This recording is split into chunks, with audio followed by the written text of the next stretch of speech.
வணக்கம். I'm doctor Teluguvathi, professor of medicine, Sri Lalithambigai medical college and hospital. நம்ம இப்போ பேச போகிறது ஹீட்டை பற்றி பேச போகிறோம். இப்போ சம்மர் வந்துட்டு ஹீட்டு, வெப்ப அலைகள் அதிகமாகுது. ஸோ அதனால் நமக்கு வரக்கூடிய கஷ்டங்கள்லாம் என்னென்னு பார்க்க போகிறோம். வெப்ப அலைகள் அதிகமாகிறது அப்படின்னா என்னென்னா, சாதாரணமாக இருக்கிற ஹீட்டை விட அதிகமாகிறது.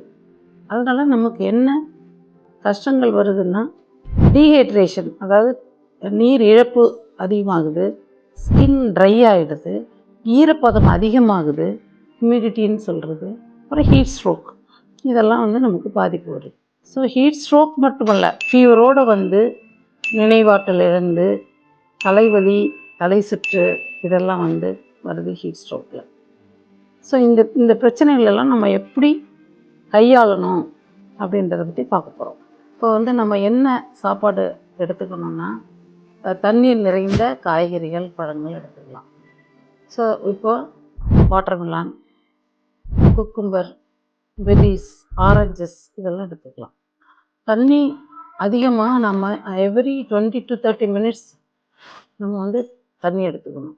ஸோ ஒரு நாளைக்கு மினிமம் 3 லிட்டர்ஸ் எடுத்துக்கிறோம்னா, இப்போ சம்மர் டயத்தில் அதிகமாக எடுத்துக்கணும். ஒரு 4 லிட்டர்ஸ் அது மாதிரி எடுத்துக்கணும். ஸோ சப்போஸ் நமக்கு யூரின் அளவு கம்மியாக போடுது அப்படின்னா, அது டீஹைட்ரேஷன் ஆகுது, தண்ணி இழப்பு ஆரம்பமாகுதுன்னு. ஸோ அதனால் தண்ணி இழக்காமல் பார்த்துக்கணும்.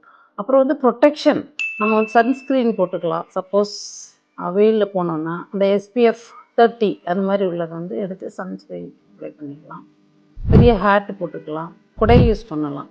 இதெல்லாம் நம்ம ப்ரிவென்ட் பண்ணலாம்.